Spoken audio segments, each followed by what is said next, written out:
भारत माता की, भारत माता की, भारत माता की, वंदे वंदे वंदे। सबसे पहले भगवान महाकाल को प्रणाम करता हूं, इस पवित्र भूमि को प्रणाम करता हूं, परम आदरणीय आत्मचंद शास्त्री जी को प्रणाम करता हूं, जिस सभागार में हम लोग बैठे हुए हैं। परम आदरणीय मौनी बाबा को प्रणाम करता हूं, परम आदरणीय गुरुदेव को प्रणाम करता हूं, आप सबको प्रणाम करता हूं। अपने मित्र चिंतामणि जी को विशेष अपना स्नेह भेंट करता हूं और बात करते हैं आज राम राज्य और संविधान की। 2 घंटे का समय आज की डेट में लोगों की लिसनिंग पावर और सिटिंग पावर 2 घंटे की है। 2 घंटे में से आपका लगभग 1 घंटे निकल चुका है, अब 1 ही घंटे बचा हुआ है। आजकल फिल्में भी इसलिए 3 घंटे के बजाय 2 घंटे की बनती हैं और बीच में 10 मिनट का ब्रेक भी दे दिया जाता है। मैंने भी उज्जैन का बढ़िया पोहा खाया है, महाराज जी ने बढ़िया पोहा खिलाया, तो पोहे के बाद नींद भी आ रही, हमको भी आ रही है। आप भी पोहा खा के आए होंगे, आपको भी नींद आ रही होगी। तो एक बार अपनी सीट को खोलिए, जरा स्ट्रेचिंग करिए, ऐसे यूं करिए। एक बार सब लोग जरा यूं करिए, स्ट्रेचिंग कर लीजिए, थोड़ा नींद हटाइए।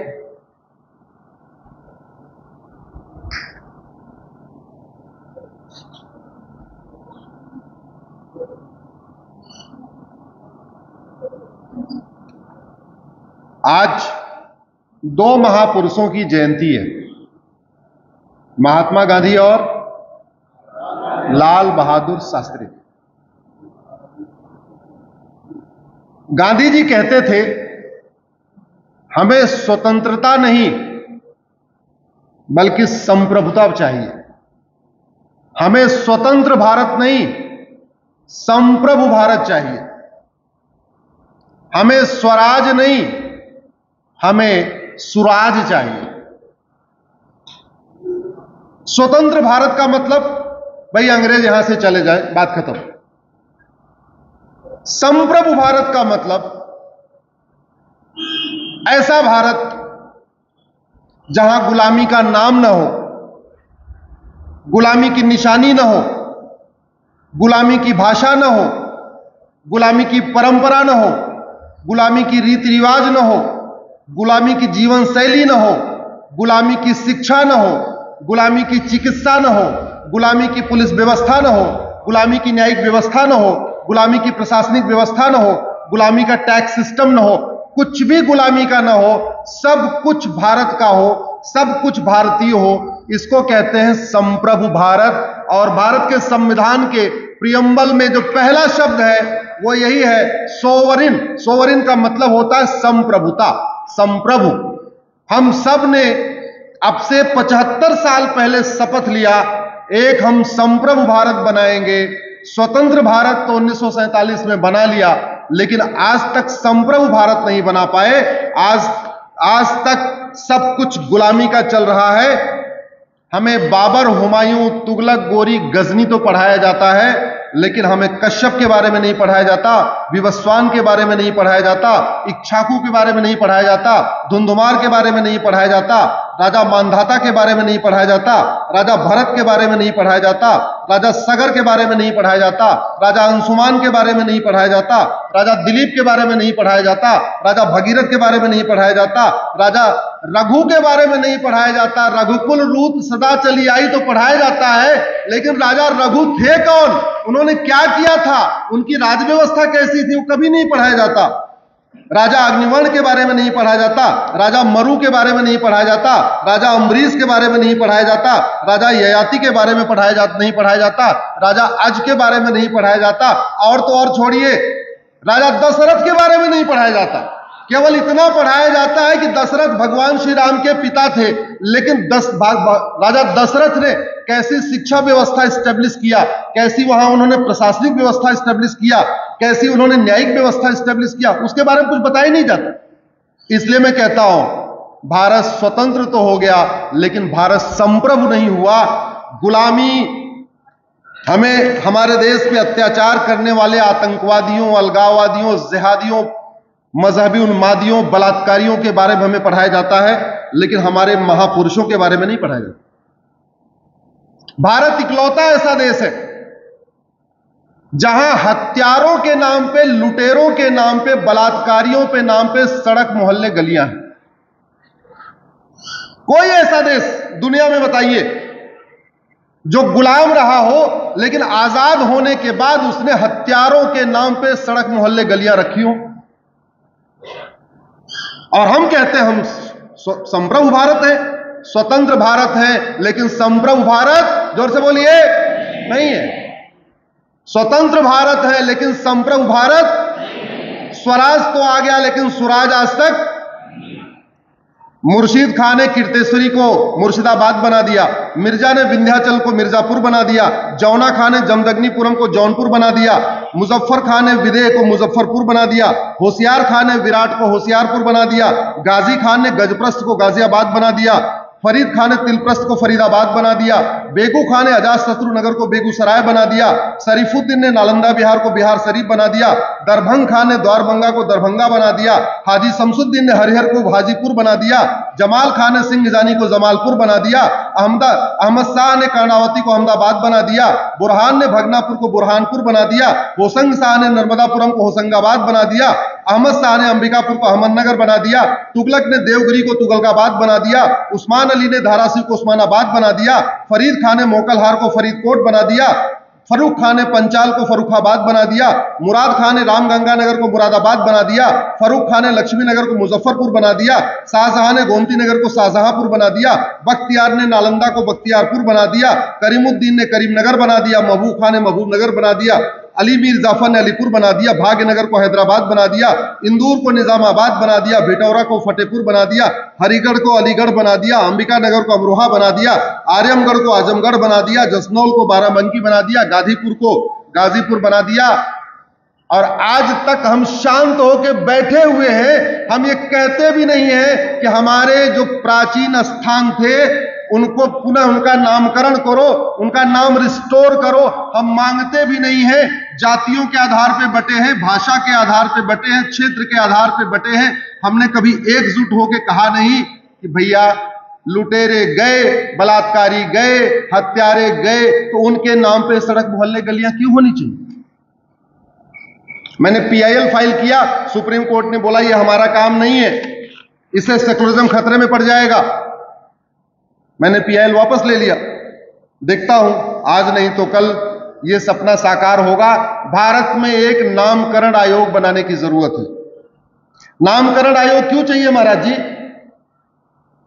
क्योंकि जिन स्थानों का वर्णन बाइबल में है वो स्थान उसी नाम से आज भी पाए जाते हैं। जिन स्थानों का वर्णन कुरान में है वो स्थान उसी नाम से आज भी पाए जाते हैं। लेकिन जिन स्थानों का वर्णन वेद में है, पुराण में है, गीता में है, रामायण में है, वो उसी नाम से नहीं मिलते। पांचाली पांचाल में पैदा हुई। आप पांचाल को ढूंढते रहिए, पूरे भारत में नहीं मिलेगा, क्योंकि वो फर्रुखाबाद बन गया। परशुराम जी के पिताजी का नाम महर्षि जमदग्नि था। महर्षि जमदग्नि जी का जहां आश्रम था उसको जमदग्नीपुरम कहते थे।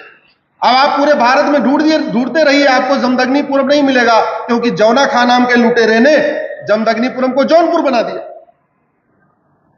पांडवों ने 14 साल के वनवास के बाद 1 साल अज्ञातवास किया। अज्ञातवास उन्होंने विराट में किया। अब आप विराट को ढूंढते रहिए, भारत में नहीं मिलेगा, क्योंकि होशियार खान नाम के लुटेरे ने विराट को होशियारपुर बना दिया। आपको विदेह ढूंढते रहिए, विदेह नहीं मिलेगा। मुजफ्फर नाम के लुटेरे ने उसको मुजफ्फरपुर बना दिया। तो जिन स्थानों का वर्णन हमारे वेद पुराण में है, गीता रामायण में है, आज की डेट में वो एग्जिस्ट ही नहीं करते। तो जब तक वो वापस बहाल नहीं होंगे तब तक हमारे बच्चों को यह सिखाया जाएगा कि रामायण एक काल्पनिक घटना है, महाभारत एक काल्पनिक घटना है, और हमारे बच्चे धीरे धीरे इसको मानना शुरू कर देंगे, क्योंकि वो स्थान एग्जिस्ट नहीं कर रहा है। और ये बच्चे लॉजिक करते हैं। अच्छा ये बताते हैं, अच्छा महाभारत असली है, आप मुझे बताओ कि गजप्रस्थ कहां है?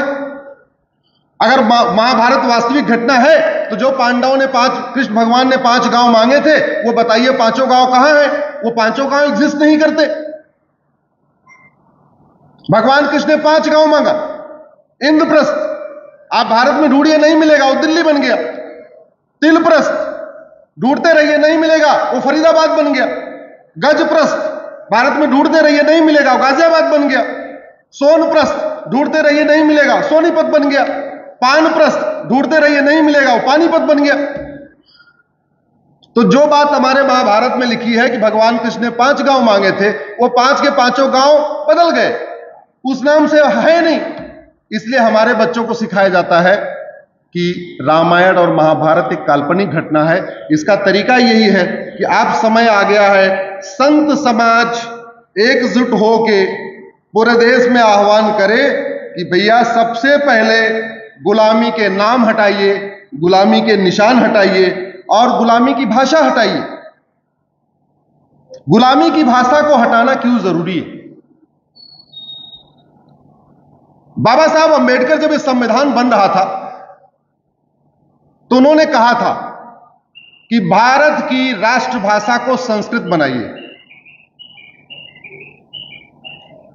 लोग नहीं माने तो उन्होंने प्राइवेट मेंबर बिल पेश किया, जैसे आज प्राइवेट मेंबर बिल पेश किया जाता, उस समय भी व्यवस्था थी कि कोई मेंबर चाहे तो अपना बिल पेश करे।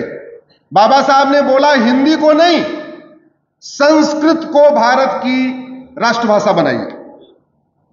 और उनका यह कहना था कि जब संस्कृत बच्चा पढ़ेगा तो संस्कृत पढ़ने से वो वेद भी पढ़ लेगा, पुराण भी पढ़ेगा, भगवत गीता भी पढ़ेगा, रामायण भी पढ़ेगा, वाल्मीकि रामायण भी पढ़ेगा, भारत के संस्कृति को समझेगा, भारत के आदर्शों को समझेगा।